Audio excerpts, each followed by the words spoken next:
Rich boss paid 31 years of service with a vacant lot, but what he found there. Harold Mitchell watched silently as the other company employees whispered among themselves in the hallway. At 58 years old, he had been summoned to a special meeting in the boss's office, something that had never happened in all his 3 decades of work. Richard Caldwell, owner of the construction company, was smiling strangely while holding a folder of documents. There was something different about that smile, something that made Harold's stomach churn even without knowing why. "Harold, my friend, the day has come," said Richard, clapping his hands. 31 years of service. That's a long time indeed." The worker nodded, not understanding where this was leading. His mind raced, trying to figure out if he had done something wrong in recent days. He had cleaned all the offices, carried all the heavy materials they asked him to, always arrived before his shift. "Are you satisfied with my work, Mr. Richard?" he asked, using the respectful tone he always maintained. "Satisfied? Harold, you are a key part of this company." Richard gestured broadly, as if presenting a grand spectacle. "That's why I decided to do something special for you." Harold's heart raced. Could it be a promotion, a raise? After so many years carrying loads and cleaning, maybe he would finally be recognized. He thought of his wife, Dorothy, who always said his dedication would be rewarded one day. "You can call your wife, Harold. This is something she needs to witness." Dorothy arrived half an hour later, her hands still wet from washing dishes at the house where she worked as a maid. She nervously dried her palms on the floral skirt she wore every day. Other employees crowded at the office door, curious about all the commotion. "Mrs. Dorothy, you have an exemplary husband," said Richard, opening the folder with a theatrical gesture. 31 years of dedication deserve recognition of the same stature. Harold held his wife's hand, feeling it tremble slightly. It was the first public praise he had ever received in his entire professional life. For a moment, he felt important. "That's why I decided to gift you with this." Richard pulled some official papers from the folder. "The deed to a plot of land on the outskirts of the city."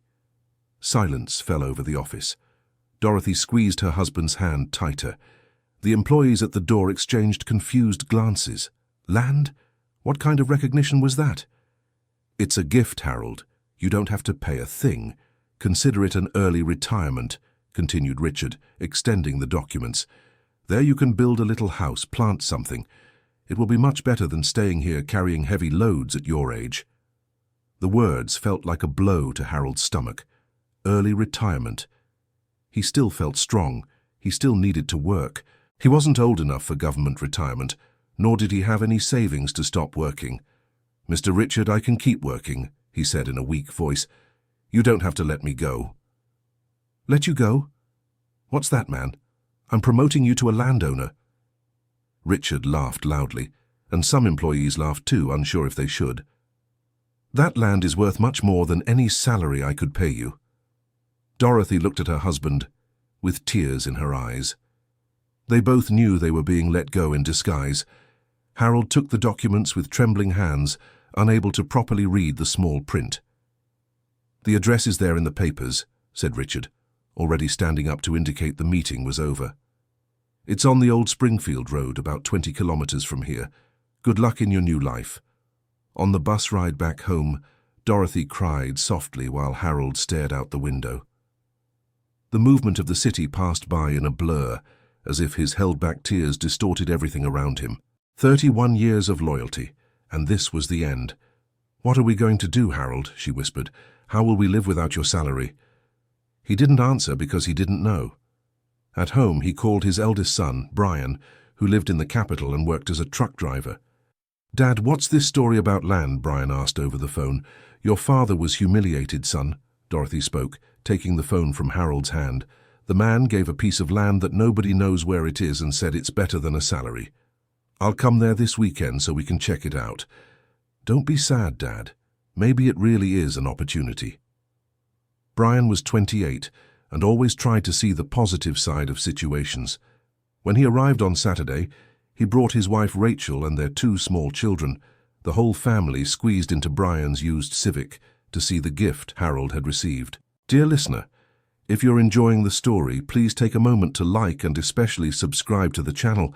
It really helps us who are just starting out, now continuing. The GPS on Brian's phone stopped working when they left the main highway. They had to ask for directions from a gas station attendant who looked at the address and gave a little laugh. "Oh, that piece of land from the late John Quarry," the man said. "It's just rocks and dry brush. Nobody's ever been able to do anything with it." The family followed the dirt road, passing small farms and some abandoned properties. The land was at the end of a dead-end street, surrounded by a rusty barbed wire fence. A faded sign said, "Private Property." When they got out of the car, Harold felt his heart tighten. Before them stretched a plot of almost 5 acres, completely taken over by rocks, dry brush, and rubble. There were piles of rejected construction material, broken tiles, concrete remnants, and even an old sofa without upholstery. "Good Lord," murmured Dorothy, making the sign of the cross. Harold's grandchildren, an 8-year-old boy and a 5-year-old girl, ran among the rocks as if it were an adventure. Their laughter contrasted with the heavy silence that had taken hold of the adults. "Dad, we have to see what kind of land this is," said Brian, walking and kicking some stones. "Maybe we can sell it." An elderly lady appeared at the fence of the neighboring property, curious about the activity. She must have been about 70, wearing a simple dress and holding a cane in her hand. "Are you the new owners?" she asked. "Yes, ma'am," replied Harold, approaching the fence. "I'm Harold Mitchell." "I'm Martha. I've lived next door for 40 years. She pointed to a simple but well-kept little house. "That land there is a sad sight. The late John tried to plant everything, never succeeded. The soil is very poor." "Do you think there's really nothing that can be done?" asked Dorothy. "Look, dear, nothing grows there. Not even proper weeds grow. John used to say the land was cursed." Mrs. Martha shook her head. "After he passed, the land was abandoned. Then they started dumping rubble there." "Who dumped it?" inquired Brian. "Trucks from the construction company of that rich man from the city, Richard something. He always came to dump construction waste here." The revelation hit Harold like a punch to the stomach. Richard Caldwell had used the land as a dump for his company's trash, and now was gifting it as if it were a blessing. The humiliation became even more painful. On the way back, the family was silent. The grandchildren had fallen asleep in the back seat, tired from exploring among the rocks.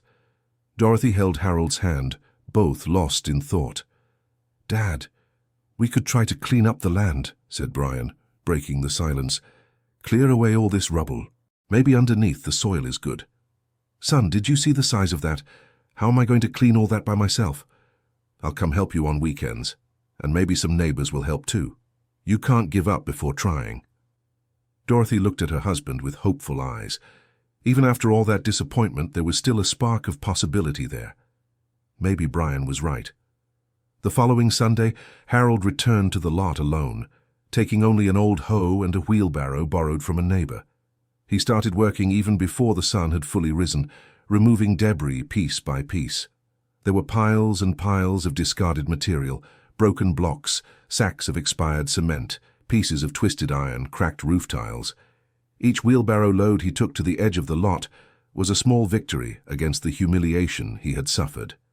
Mrs. Martha appeared at the fence with a glass of ice water. "Mr. Harold, have a little water. This sun is too strong." "Thank you, Mrs. Martha. You are very kind." "What do you plan to do here?" she asked, genuinely curious. "I don't really know yet. First I want to clear all this debris. Then we'll see. Look, if you can clean this up, it'll be a miracle.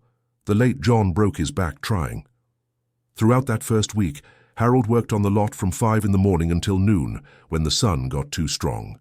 In the afternoon, he went out looking for work around town, but no one wanted to hire a man of nearly 60. The small savings he had were running out quickly. Dorothy sold sweets at the school gate to supplement the money from her work as a housekeeper, but even so, they could barely pay the rent for the house they lived in. "Harold, are you sure it's worth insisting on this?" she asked one night, while counting the coins she had earned selling brigadeiros. "I'm not sure of anything, Dorothy, but it's what I have." In the second week of work, Harold began to notice a pattern in the debris. The older materials were in deeper layers, as if the lot had been used as a dump many years ago. The deeper he dug, the older the debris became. One morning, while removing a pile of broken tiles, his hoe hit something that made a different sound. It wasn't the characteristic sound of metal or stone, but something more muffled. Harold dug around it carefully and discovered a thick metal pipe. Following the line of the pipe, he realized it extended for several meters under the earth. Intrigued, he decided to follow its direction, digging slowly so as not to damage whatever it was. The work was arduous, but there was something about that mystery that motivated him to continue. At the end of the third day of digging around the pipe, Harold heard a sound that made his heart race. Running water. Somewhere beneath all that earth, there was moving water. The sound was low, almost imperceptible, but it was there. The next morning he brought a smaller shovel and continued digging more carefully. The sound of water grew louder as he approached the origin of the pipe. When he finally removed a large stone that seemed to be blocking something, a small gush of crystal-clear water sprang from the ground. Harold stood paralyzed, watching that water spring from the earth as if it were a miracle. He touched the water with his fingers and found it surprisingly cool and clean. He tasted a drop, and the flavor was different, purer than any water he had ever tasted. "Mrs. Martha!" he shouted, running to the fence. "Come see this!" The elderly lady arrived, limping with her cane, curious about all the commotion. When she saw the small spring bubbling from the earth, her eyes widened. "My goodness, where did this water come from?" "It was under here the whole time," said Harold, still incredulous. "The debris was blocking it. John never said anything about water here. I've never seen anything like it." Mrs. Martha crouched down with difficulty and also tasted the water. Her expression changed immediately. "What delicious water! It has a different taste." She drank a little more. "It tastes like mountain spring water." That night, Harold told the family about the discovery. Dorothy felt hopeful, but Brian wanted to understand the situation better before getting excited. "Dad, are you sure this water is clean? It could be sewage or something contaminated." "Son, the water is springing from clean earth and the taste is wonderful." Over the weekend, Brian went to see the spring. He was impressed with the amount of debris his father had removed in just 2 weeks, and with the crystal-clear water that now flowed freely from a small opening in the ground. "It seems to have a good volume," he said, observing the constant flow. "It does. It doesn't stop even at night," confirmed Harold. Mrs. Martha appeared at the fence with an empty bottle. "Mr. Harold, do you think I could take a little of this water? It's just that I have some joint pains, and yesterday after I drank that water it seemed to get better." "You can take as much as you like, Mrs. Martha. Water is free." She filled the bottle and took a long drink right there. She stayed a few minutes chatting about trivialities, but Harold noticed she seemed more cheerful than usual. The following Monday, while Harold was working organizing the area around the spring, 3 neighbors showed up with jugs and bottles. Mrs. Martha had told everyone about the water and its possible benefits. "Mr. Harold, Mrs. Martha said there's very good water here," said a man about 50 years old. "Do you think I could take some? My wife has stomach problems." "Of course you can take some. There's water for everyone." Soon a small line formed of people wanting to try the water.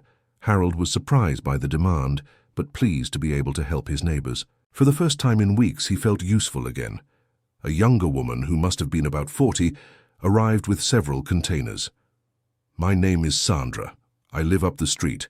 My mother-in-law has diabetes and high blood pressure. Mrs. Martha said this water might help." "I don't know if it helps, Mrs. Sandra. It's just water," said Harold modestly. But Mrs. Martha was moving better today. She hadn't been able to crouch for months, and today I saw her sweeping the yard all cheerful. Sandra's observation made Harold think. He himself had noticed that his back pain, the result of decades of carrying weight, had lessened since he started drinking from the spring. He had attributed the improvement to the fact he was doing different exercise. But maybe there really was something in the water. During that week, more people came seeking water. The news spread by word of mouth through the rural neighborhood. Harold set up a small improvised structure with planks to organize the place and make it easier for people to access. An elderly gentleman who introduced himself as Professor Walter, retired from the rural school, arrived one morning carrying books and a magnifying glass. "Mr. Harold, I am very interested in this spring. I'm a retired geologist and would like to better understand this situation." "Make yourself at home, Professor. You can examine anything you want." Professor Walter spent over an hour analyzing the terrain, the spring, and the surrounding rock formation. He took notes in an old notebook and collected water samples in small vials. "Very interesting," he murmured to himself. "Very interesting indeed." "What did you think, Professor?" "Well, Harold, from what I can observe, this spring comes from an underground aquifer that probably extends for miles. The water passes through layers of very ancient volcanic rock and becomes enriched with minerals." "You mean it's a rare thing?" "Yes, it is. And from what I see here, this region had springs like this in the past. They were probably capped when there was urbanization or changes in the topography."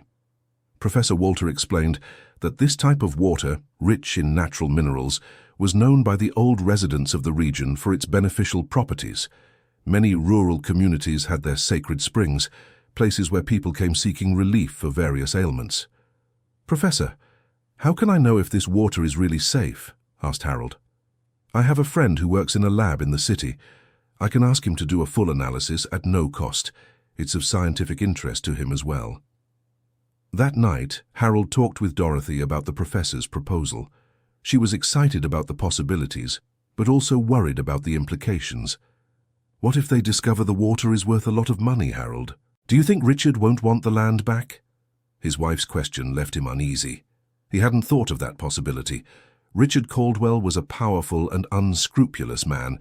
If he discovered the land's real value, he would certainly try to get it back. "Let's let the professor do the analysis. We need to know what we have here so we can protect ourselves." Dear listener, if you're enjoying the story, please take a moment to like and especially subscribe to the channel. It helps us a lot as we're just starting out now. Continuing. A week later, Professor Walter returned with the test results. He carried a folder with official documents and a smile on his face that indicated good news. "Harold, sit down. I have important things to tell you," he said, settling into an improvised plastic chair. "Go ahead, Professor. I'm prepared for anything. The water from your spring is exceptional. Rich in magnesium, calcium, potassium and other trace elements in proportions ideal for the human body. The purity levels exceed premium bottled water standards." Harold listened in silence, trying to process all that technical information. Dorothy, who had arrived to hear the results, held her husband's hand tightly. "You mean the water is really good?" she asked. "Not only is it good, but it has proven therapeutic properties. This type of mineral composition is only found in a few famous springs worldwide. Waters like this are sold for very high prices in other countries." The revelation left the couple silent. It was hard to believe that after so much suffering, something so valuable was hidden right beneath their feet. "Professor, what do you think we should do?" asked Harold. "First, you need to officially register the spring with the proper authorities. This protects your water rights. Second, it would be important to think about how to use this resource sustainably." Professor Walter explained that they could apply for licenses to bottle and sell the water, but warned that the process was complex and costly. He suggested starting more simply, perhaps by providing water for the local community and developing the project gradually. "The most important thing now is to protect the spring and ensure it remains preserved." That same afternoon, a black car parked at the entrance to the property. Richard Caldwell got out of the vehicle accompanied by two men in suits. Harold felt his blood run cold. "Hi, Harold. How's the life of a rural landowner going?" said Richard, looking around with a smile that didn't reach his eyes. "Fine, thank you, Mr. Richard," replied Harold, trying to stay calm. "I heard a lot of people have been coming here to get water. How interesting. You've turned this place into a tourist spot." One of the men in suits began taking pictures of the property and the spring. The other made notes on a clipboard. Richard walked around the area, as if inspecting it. "You know, Harold, I've been thinking, maybe I was too hasty in giving you this land. A man your age should be resting, not doing hard work here in the sun." "I'm fine right here, Mr. Richard. I like to work. But it's a lot of responsibility, don't you think? All these people coming here using your water. If someone gets sick, the responsibility will be yours." The words sounded like veiled threats. Harold realized that Richard had discovered the spring's potential and now wanted the land back. "I've been talking with my lawyers," Richard continued. It seems there was an error in the documentation. The land should have some restrictions that weren't mentioned. What kind of restrictions? Residential use only. It cannot be used for commercial activity or water distribution. It's a complex legal matter. Dorothy appeared in the doorway of a small tent they had set up and watched the scene from a distance. Harold signaled for her not to approach. "Mr. Richard, I'm not selling water to anyone, I just let people take it." "Ah, but free distribution also has legal implications. Sanitary issues, civil liability. It's very complicated." Richard moved closer to Harold and lowered his voice, as if sharing a confidence. "Look, I'll make you a fair offer. I'll pay you 50,000 reais for the land, and you'll be free of all these legal problems. It's a generous offer for land I practically gave you." "I need to think, Mr. Richard." Of course, but don't take too long, okay? These legal matters can get complicated quickly. It would be better to settle it soon." After Richard left, Harold was extremely worried. 50,000 reais was a lot of money for a man who had never had anything, but he knew the land was worth much more than that. That night, he called Brian and told him about the unexpected visit. His son was outraged by the situation. "Dad, this man is trying to trick you. If he wants the land back, it's because it's worth much more than 50,000. "But son, if he files a lawsuit, how will I defend myself? I don't have money for a lawyer." "We'll figure something out, Dad. You can't let this man take advantage of you again." Brian called his wife, Rachel, who worked as a receptionist at a law firm. She suggested seeking the public defender's office or a lawyer who worked with social causes. The next day, Mrs. Martha appeared with a young woman around 30, brunette with a friendly smile. "Mr. Harold, this is my niece, Jennifer." "Aunt Martha told me about your situation," said Jennifer. "I became very interested in the case. Can I help you?" Harold told the whole story to the lawyer, the 31 years of work, the humiliation of the retirement, the discovery of the spring, and now Richard's attempt to get the land back. "This is very serious," said Jennifer, taking notes. "I'll need to see all the donation documents and investigate the land's legal status. Ma'am, I don't have money to pay a lawyer." "Don't worry about that now. This case has aspects that interest me far beyond the financial question." Jennifer explained that cases involving labor rights and water resources were of academic interest to her. She was finishing a specialization in environmental law, and that situation could make for a good case study. During the initial investigation, Jennifer discovered disturbing information about Richard Caldwell. He had been sued several times for questionable labor practices and had a history of irregularly firing long-time employees to avoid paying severance. "Mr. Harold, I need to investigate the situation of this land more thoroughly. I have a feeling there's a lot hidden here." Meanwhile, the demand for the spring water kept increasing. People from increasingly distant neighborhoods appeared with jugs and buckets. Harold organized a simple ticket system to avoid very long lines and conflicts. A woman around 60 years old arrived with her daughter, who was pushing a wheelchair. "Mr. Harold, my name is Margaret. This is my daughter Mary Ellen. She has rheumatoid arthritis and has been suffering a lot with the pain." "Make yourselves comfortable, Mrs. Margaret. You can take as much water as you want." Mary Ellen drank from the spring and took some bottles home. A week later they returned. The daughter was walking more easily and seemed to be in less pain. "Mr. Harold, I don't know if it's the water or if it's faith, but my daughter is much better," said Mrs. Margaret, with tears in her eyes. Stories like this became common. People reported improvements in various health problems after regularly drinking from the spring. Harold was moved by each account, but also worried about the responsibility it represented. One day, an old van loaded with equipment arrived at the property. Two journalists from a local radio station who had heard about the medicinal spring got out. "Mr. Harold, we're from Green Valley Community Radio. Can we do an interview about your story?" Harold was nervous about the idea of being on the radio, but Dorothy encouraged him to accept. The interview aired on a Thursday morning and generated a lot of interest in the community. "This is Harold Mitchell, who discovered a spring of medicinal water after being humiliatingly fired by his boss," said the radio host. "Tell our listeners how that happened." With a trembling voice, Harold told his story. The years of dedicated work, the public humiliation, the seemingly useless land, and the discovery of the spring. He talked about how the water had changed his life, and that of many people in the community. "It's important to make clear that I do not sell this water," he said. "It's a gift that God placed here to help everyone in need." The interview caused a big stir in the city. The next day there was a line of cars at the entrance to the property. People from all neighborhoods showed up to see the spring and get water. Among the visitors was a news crew from a regional television station. The journalist, a young and friendly woman, wanted to do a story about the discovery. "Mr. Harold, this story is very interesting. Do you allow us to do a report to show on television? If it's to help people learn about the water, you can do it." The report aired on the local news that night and generated even more activity. The next day, Harold woke up to the property full of people. Entire families arrived with jugs, buckets, and bottles of all kinds.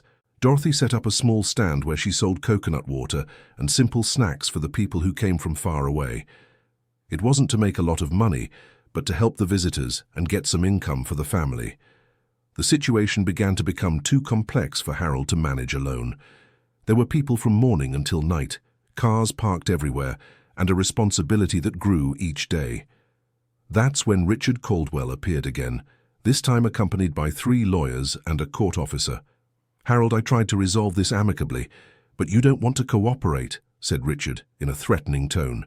"Now we'll settle it in court." The officer handed a legal notice to Harold, who couldn't properly understand what was written. Richard was claiming irregularities in the land donation and petitioning for the document to be nullified. "You have 15 days to present a defense," said the officer. "I recommend you get a lawyer." After the group left, Harold was desperate. He understood nothing about legal matters and feared losing everything he had gained. Jennifer arrived 2 hours later, called by Dorothy. She read the notice carefully and was outraged by its content. "This is absurd," she said. "They are claiming the land was donated without proper technical analyses and that there are unresolved environmental issues." "So you mean they can take the land back?" "Not if I can help it. I'm preparing a solid defense, and I believe I've found some information that will interest the judge greatly." During her investigation, Jennifer had discovered that Richard Caldwell possessed old maps of the region in his archives. The maps, dated from the 1980s, clearly showed the existence of springs in the area where Harold's land was. "He knew about the water from the start," explained Jennifer. "The donation of the land was a calculated maneuver to get rid of a long-time employee without paying proper severance.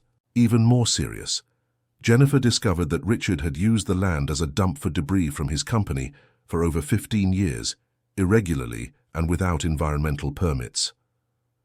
"He not only knew about the spring but deliberately tried to conceal it," said the lawyer. "This completely changes the legal situation."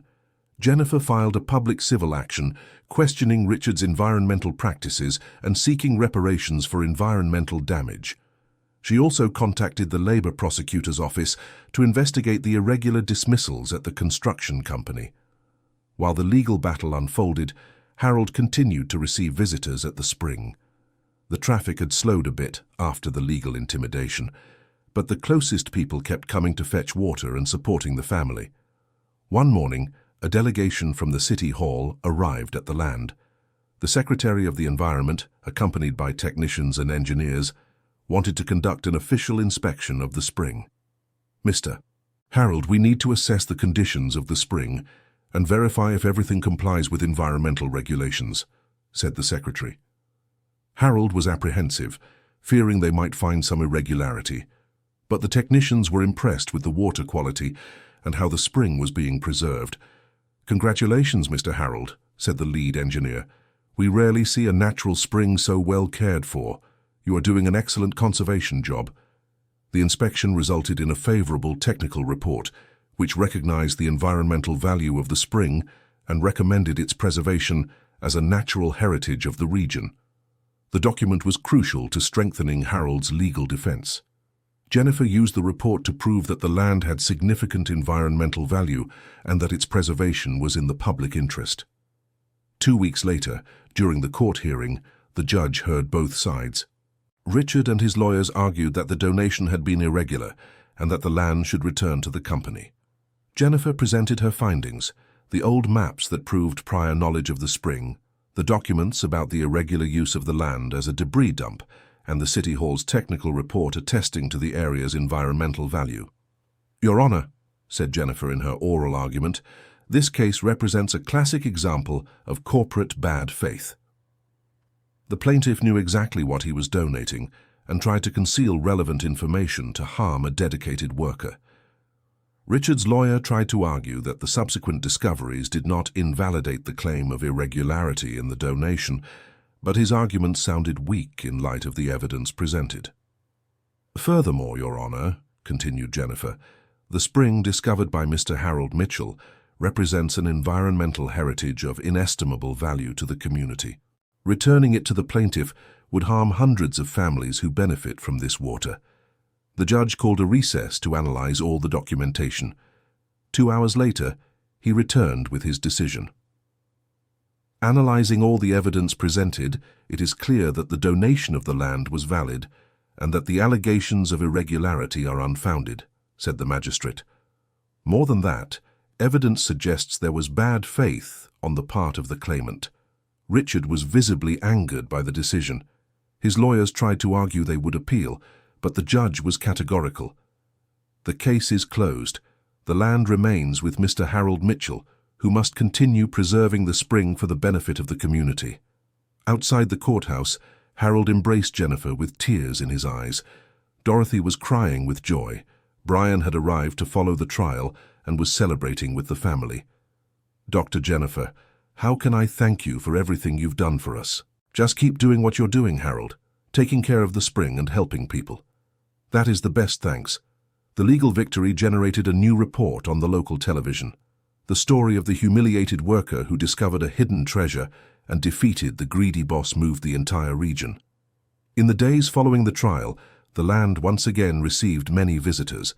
People came not only to fetch water, but also to meet Harold and congratulate him on his victory. A group of local merchants organized to support the project. They offered help to improve the site's infrastructure, restrooms, a covered area for visitors, organized parking. "Harold, we want to turn this into a tourist spot for the city," said one of the merchants. "This could bring benefits to the whole region." Harold was flattered by the proposal, but wanted to maintain the social character of the project. He didn't want the spring to become a commercial business that excluded the simplest people. "You can help me, but on one condition. The water must remain free for those who need it." The proposal was accepted. Within a few months, the site was transformed into a small community center.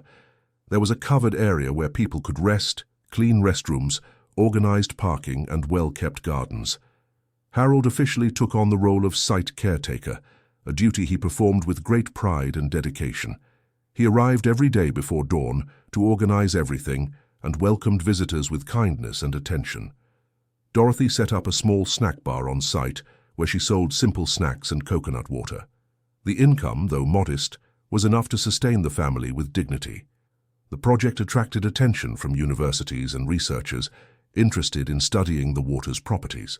Several scientific studies were conducted, confirming the therapeutic benefits reported by users. Dear listener, if you're enjoying the story, please take a moment to like and especially subscribe to the channel.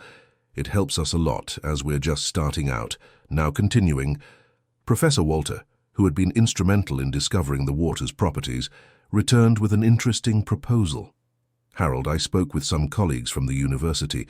They want to conduct a more in-depth study of the spring and create a natural spring preservation program." "What kind of program, Professor?" "The idea is to use this place as an example of community preservation. Students from various fields would come here to learn about environmental conservation, water resources, and sustainable development." The proposal excited Harold. The possibility of the land becoming a place of learning gave even more meaning to his work. Besides helping people with health problems, he would be contributing to the education of young people. The program was implemented a few months later. Groups of students regularly visited the spring, accompanied by teachers and researchers. Harold became a kind of informal educator, telling his story and explaining the importance of environmental preservation. "This man teaches us that sometimes the greatest treasures are hidden where we least expect them," Professor Walter would say to the students, and that true wealth lies in sharing these treasures with the community. During one of these visits, news arrived that left everyone surprised. Richard Caldwell had been indicted for environmental crimes related to the illegal disposal of construction waste. The public prosecutor's investigation had uncovered several other areas where the construction company was dumping material illegally. His arrest was a preventive measure, explained Jennifer to Harold. The investigations revealed a scheme of environmental degradation much larger than we imagined. Besides the environmental crimes, Richard was facing charges for tax evasion and illegal labor practices. The construction company was being investigated for decades of irregularities. And the most interesting part, continued Jennifer, is that we discovered there are several other springs in the region that he kept hidden. Some were being used illegally to supply private construction sites. The revelation caused great commotion in the city. Several families who had lost access to ancestral springs discovered that Richard had deliberately blocked these sources for his own use. A popular movement organized to recover the lost springs. Harold, who had become a respected figure in the community, was invited to lead the recovery project. "Mr. Harold, you understand the value of these waters better than anyone," said the president of the Residents Association. "We want your help to recover the other springs." The spring recovery project became a regional cause.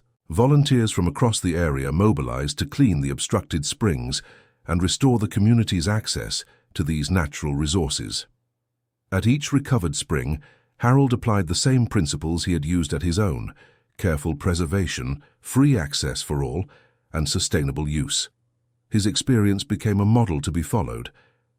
1 year after the discovery of the first spring, Harold's property had been completely transformed. What was once a construction waste dump was now a flower garden, with gathering areas, educational trails, and a crystalline spring that received hundreds of visitors per week. The story reached the ears of a documentary producer who wanted to record the entire saga. The film, called The Spring of Hope, was shown at film festivals and won awards for its social value. "I never imagined my story would interest so many people," said Harold during the filming. "I just wanted to find a way to support my family with dignity." Dorothy appeared in the documentary, telling how the discovery of the spring had transformed not only the family's financial life, but especially Harold's self-esteem. "My husband has always been a hard-working and honest man," she said. "But after so many years of being treated as inferior, he had lost confidence in himself. Today he is respected by everyone and knows his own worth." Brian also participated in the filming, talking about how his father's example had changed his own perspective on work and success. "I learned that success isn't having a lot of money or an important position," reflected the son. "It's making a difference in people's lives and leaving the world a little better than you found it." The documentary was broadcast on national television and generated repercussions across the country. Harold received invitations to give talks at schools and events about social entrepreneurship and environmental preservation. "I never saw myself as an entrepreneur," he said in the talks. "I just tried to do the best I could with what I had, and I discovered that sometimes that is enough to change everything." During one of these talks at a high school, a student asked a question that deeply marked him. "Mr. Harold, do you forgive your former boss for what he did?" The question took Harold by surprise. He remained silent for a few seconds, thinking about the answer. "You know, young lady, for a long time I held on to anger towards him. But I learned that anger was only hurting myself. Today I'm grateful for what happened, because it led me to discover things I never knew existed." "But he tried to take the land back," insisted the student. "He tried, yes, but he didn't succeed, and you know why? Because when you do good, people stand by you. I couldn't beat him alone, but the whole community helped me." The conversation with the students made Harold reflect on his own journey. Had he truly forgiven Richard? Or had he merely managed to overcome the anger? A few days later, he received unexpected news. Richard Caldwell, who was serving a sentence under a semi-open regime, had requested to visit him. The request came through Jennifer, who was still handling legal matters related to the case. "He says he wants to speak with you personally," explained the lawyer. "But you're not obligated to accept, of course." Harold discussed the request with Dorothy. She was apprehensive, fearing it might be some kind of trap. What if he wants to harm you in some way? I don't know, Dorothy, but maybe it's important to talk, to close this chapter for good. Brian was totally opposed to the idea. Dad, this man humiliated you, tried to steal from you, and still wants to bother you. Tell him to find someone else to talk to. But Harold felt there was something unfinished in the story, a conversation that needed to happen for him to find total peace. The meeting was scheduled at the spring, on a Saturday morning when there was less activity. Richard arrived accompanied by a corrections officer, but asked to speak with Harold alone. The former boss looked very different. Thinner, greying hair, simple clothes. The arrogance that had characterized him was gone. Harold, thank you for agreeing to see me. You're welcome, Mr. Richard. Would you like to sit there in the shade? They settled into plastic chairs under a tree. Richard looked around, observing the transformations that had been made to the land. This is very beautiful, he said sincerely. Very different from what I imagined you would do. The whole community helped. I didn't do it alone. Harold, I came here to apologize to you for what I did to you and to many other people over the years. Harold looked at him, trying to discern if there was sincerity in those words. I've spent a long time thinking about my life, about the things I did, and I realized I hurt a lot of people out of pure greed and pride. Mr. Richard, that's in the past. You don't need to worry. Yes, I do. I need to understand how a man I humiliated can receive me like this, with such kindness. Richard explained that in prison, he'd had a lot of time to reflect on his actions. He had realized how poorly he treated people, and how his obsessive pursuit of profit had destroyed relationships and hurt entire families. You know I knew about the spring from the beginning? He asked. Yes, I do. Attorney Jennifer discovered the maps. I wanted to give you a piece of land that seemed useless to avoid paying you the proper compensation. It was pure malice. Harold listened to the confession in silence. It was hard to hear, but at the same time he felt Richard was being sincere. But you know what impresses me the most, Richard continued, is that you turned my malice into something good. You took what was meant to harm you and turned it into a blessing for hundreds of people. Mr. Richard, sometimes the bad things that happen to us serve to lead us to places we never imagined. How can you not be angry with me? Harold thought for a few seconds before answering. At first I was very angry, yes. I felt humiliated, betrayed. But then I understood something. The anger was only hurting me.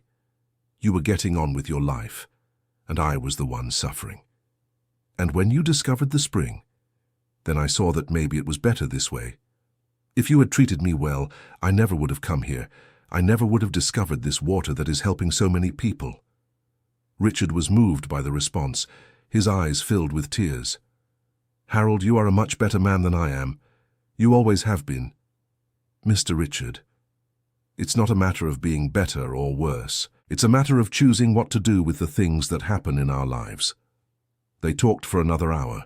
Richard told about his difficult childhood, his obsession with getting rich at any cost, and how it had destroyed his family and his relationships.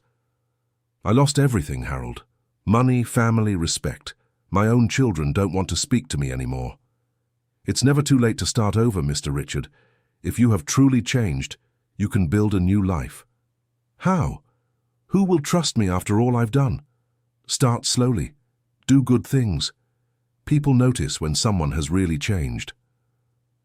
At the end of the conversation, Richard asked to drink from the spring. Harold got a glass and served the crystal-clear water.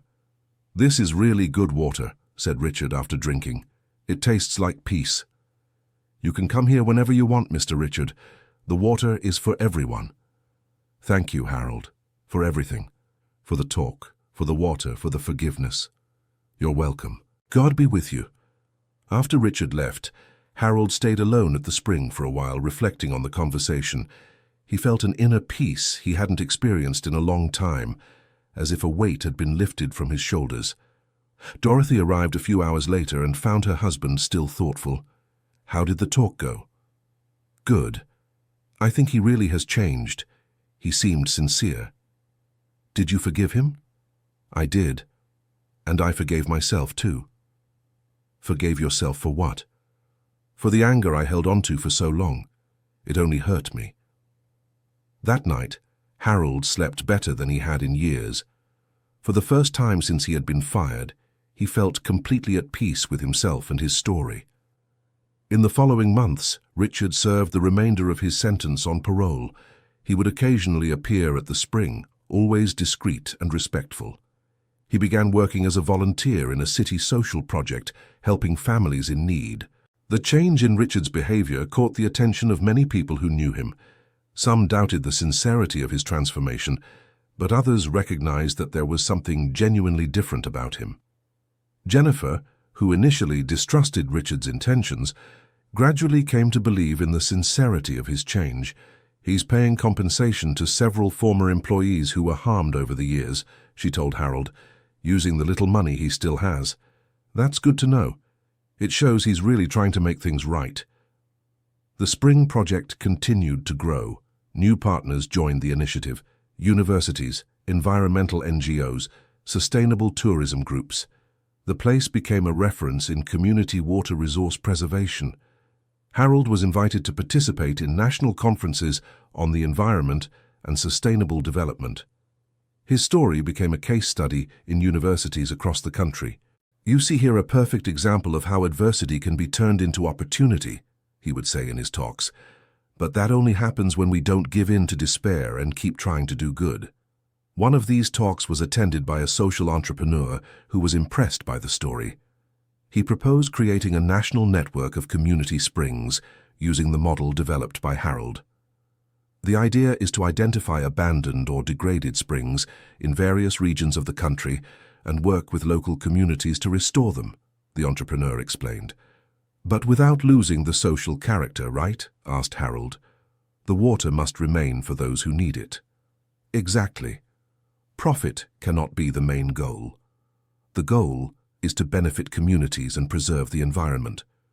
The national project was launched 2 years later, with Harold as the lead consultant. Dozens of springs were restored in various regions, benefiting thousands of families. Each new spring inaugurated was a personal victory for Harold.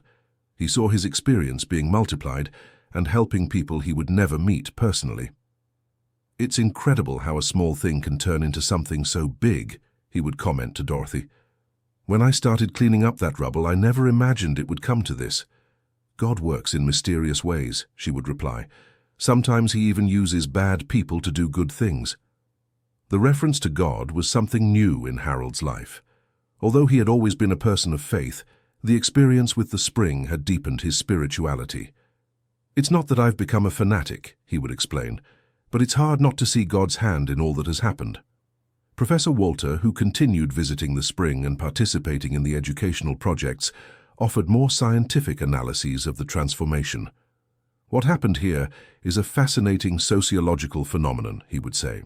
One individual turned a personal injustice into a collective benefit. That rarely happens on this scale. Professor, do you think I did something special? You did, Harold. You could have become bitter, resentful, vengeful. You could have given up when things got tough, but you chose the path of generosity and persistence. The professor's words made Harold reflect on his choices. There really were moments when he could have taken different paths. He could have accepted Richard's proposal to sell the land. He could have commercialized the water just for profit. He could have held a grudge forever. I think I chose the path that made me feel better about myself, he concluded. 5 years after the discovery of the spring, Harold turned 63. The date was celebrated with a party at the spring, organized by the community that had formed around the project. Hundreds of people attended the party. Neighbors, frequent visitors, students, researchers, volunteers from the environmental projects. Even Richard showed up discreetly to congratulate Harold. Congratulations, Harold, he said, shaking his former employee's hand. Thank you for teaching me what really matters in life. Thank you for giving me this land, Mr. Richard. It was the best gift I ever received. The phrase sounded strange to those who didn't know the story, but both men knew exactly what it meant. During the party, several people gave speeches thanking Harold for his contribution. The city mayor announced that the spring would be declared a municipal environmental heritage site. "This place represents everything that is best in our community," said the mayor. "Solidarity, environmental preservation, overcoming, and hope." Brian, who now helped his father manage the Springs projects, also spoke at the ceremony. "My father has always been a hard-working and honest man," he said, moved. But here he discovered he could be much more than that. He discovered he could be a leader, an educator, an example for all of us. Dorothy, who rarely spoke in public, asked to speak as well. "When my husband came home with those land papers, I cried in despair," she shared. "I thought our life was over. Today I know our real life had just begun." At the end of the party, when everyone had left, Harold stayed alone at the spring for a few minutes. He looked around, seeing everything that had been built: the flower gardens, the gathering areas, the educational trails, the spring itself bubbling crystal clear from the earth. It was hard to believe that 5 years earlier it was a rubble dump. Even harder was believing his life had changed so much. He picked up a glass and drank from the spring, as he had done every day for 5 years. The water still had the same pure, refreshing taste he had experienced the first time. "Thank you," he murmured, not quite sure to whom. To God, perhaps, or to life, or to the circumstances that had brought him there. Dorothy approached and held his hand. "What are you thinking about?" "I was thinking that if someone had told me this story 5 years ago, I would have said it was a lie," laughed Harold. "I would have said these things only happen in movies. And now? Now I know that sometimes real life is more incredible than any movie." They walked together to the car, holding hands as they did when they were dating. At 63 and 59 years old, respectively, they had discovered there was still a lot of life ahead. In the car, Harold turned on the radio. An old romantic song was playing, one of those they danced to when they first met. Dorothy hummed along, happy. "Harold, do you regret anything?" He thought for a moment before answering. "No, not even the bad things, because they brought me here. And if you could change something in the past, perhaps I would thank the people who helped me along the way more. Sometimes we only realize the importance of people after everything is over." They arrived home, a simple but comfortable house they had bought with the income from the Spring project. It wasn't big or luxurious, but it was theirs, and had been earned with honesty and hard work. On the kitchen table, they found a letter Brian had left. It was an invitation for Harold to participate in an international congress on water resources, which would take place in Canada. "Canada, Harold? You're going to Europe," exclaimed Dorothy, excited. "I don't know if I'll accept. It's very far, a big responsibility." "You have to accept. Just imagine telling our story to people from all over the world." The idea of traveling to another country to talk about his experience made Harold nervous but also proud. A man who had spent his life carrying loads and cleaning offices would be a speaker at an international event. "If you go, I'm going with you," said Dorothy. "I won't miss the chance to see Europe." They laughed together, imagining themselves in distant lands, telling the story of the spring to people from other cultures. It was an exciting and frightening prospect at the same time. That night, before sleeping, Harold did something that had become routine. He mentally gave thanks for everything he had received, for the spring, for his family, for the community, for the opportunities, even for the difficulties that had strengthened him. "Good night, Dorothy." "Good night, love. Dream of good things." "I don't need to dream, I'm living good things." And so a man who had been humiliated and discarded as if he were useless slept peacefully, knowing his life had made a difference in the world. The spring kept flowing outside in the dark, offering its waters to all who needed it. The water that sprang from that land wasn't just H2O enriched with minerals. It was crystallized hope, recovered dignity, living proof that the greatest injustices can transform into the most beautiful stories of overcoming.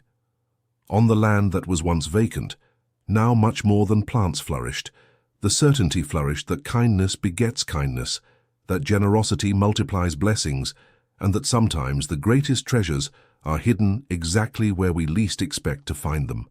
End of story.